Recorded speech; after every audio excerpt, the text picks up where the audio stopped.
Thank you. Good afternoon. I'm Katie Wyatt, and I'm humbled to share the stage today and the hall with such incredible leaders.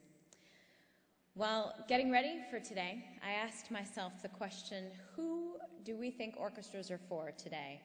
Are they for the trustees, the musicians, the ticket buyers?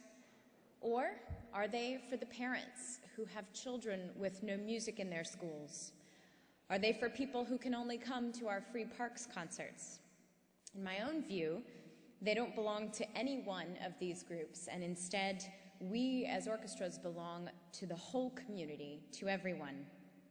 In thinking about belonging, I loved what Mr. Wendling shared about making your contribution.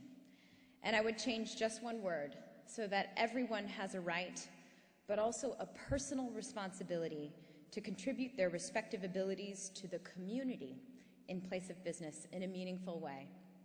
When I first went to work at the North Carolina Symphony as Director of Education, I was asked if I would stop playing my viola.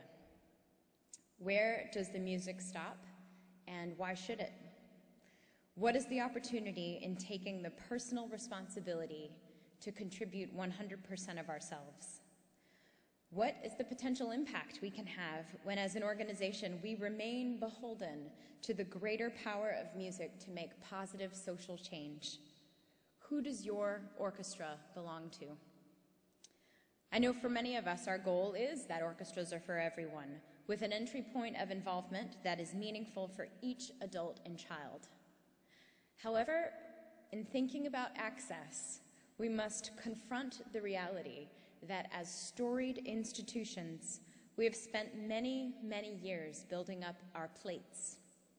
We are heavy with obligations, and we are indebted to promises and programs that built the institutions we are today. We are overstuffed, and without saving room for new ideas, new resources, and new passions, how can we ever adapt to our changing and even revolutionary environments? As we all know, innovation is about risk. Fortunately, and this is something I really love, in orchestras, we have hundreds of people on our teams who can take a risk together. We are not alone. We can share the risk and the opportunity in our communities. In building a bridge for access to the people we serve, we can discover who shares our goals. What other organizations want to provide meaningful experiences for all people, no matter their social or economic backgrounds? Do we have the guts to make an equal commitment to classical music and social good in ways that strengthen our investment in our communities? There are two key messages I would share today. The first is the great opportunity before us in equalizing our artistic and community building mission. We are now in a time when many of our cultural institutions are under strict scrutiny, questioning our relevance and impact in the communities where we live. Whether it is for financial health, greater impact, cultural alignment, whatever reason we make this change, how can we not do it now? What might it mean for orchestras to equalize our artistic and community building missions, to flatten the barriers to access and lift up a mission that has historically been secondary? For many of us, this has already begun to happen as community impact and engagement takes greater prominence in our orchestra's plans for the future. I think this is a strong way forward, and it capitalizes on the desire of communities to thrive.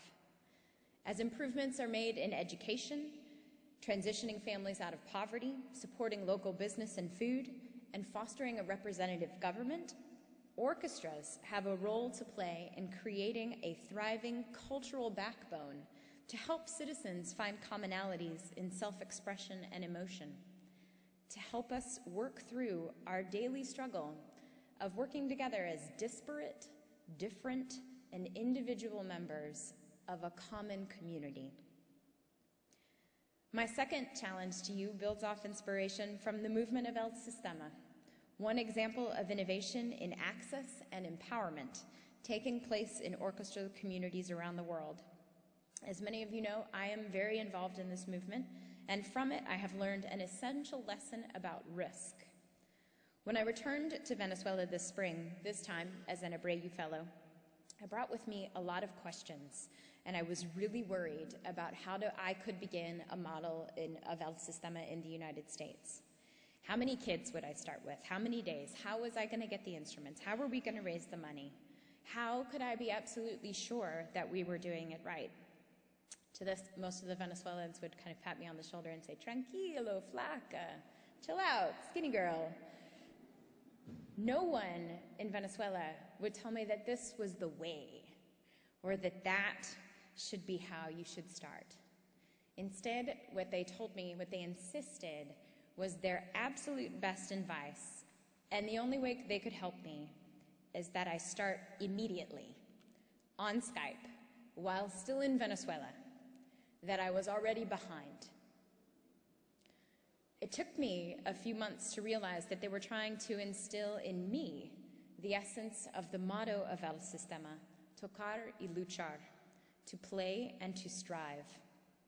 This motto can be a mantra for a 6-year-old picking up an instrument that she has never heard of and making it her own. It can be a motto for all orchestras here, that as we play our music, we must constantly strive to make ourselves all that we can. I was so worried about having a plan, about beginning with the end in mind. Through diving headlong into El Sistema, I learned that it is not always about seeing the end, and that innovation can be about simply beginning. 3M's concept of make a little, sell a little would spread like wildfire in Venezuela and is being picked up by social entrepreneurs everywhere.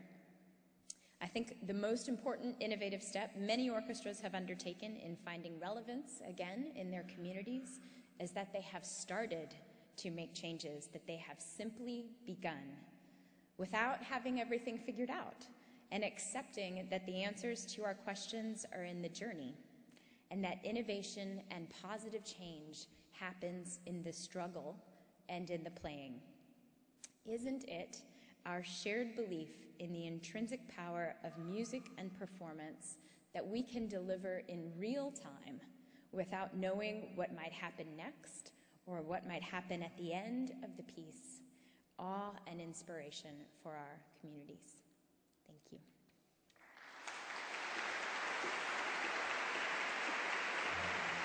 Excuse me,